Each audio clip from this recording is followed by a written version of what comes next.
Education Minister Rakum A. Sangma on Thursday said that the heads of various institutions in the state have petitioned the Education Department that they are not ready for the implementation of the National Education Policy 2020 from this academic session. Speaking to media persons, Sangma informed that the government has held 3 meetings with the Vice-Chancellor of NEHU and heads of various institutions in the state over the implementation and that it will not be possible to implement NEP from this session.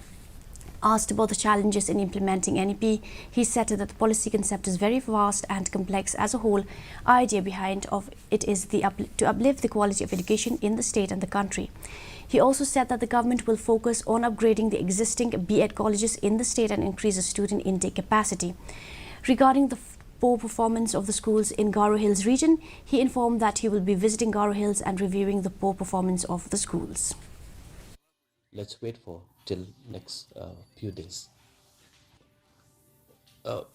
Look, we are already late. Like most of the states of the country has already went ahead in implementation NEP 2020.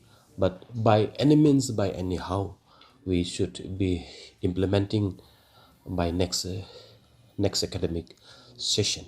We will be sitting for the massive A to Z review of the functioning of the department, especially for Garo Hills, because most of the dropout, all these issues mostly from Garo Hills side. In Meghalaya, 47% of our teachers are untrained. Maybe this is the reason why we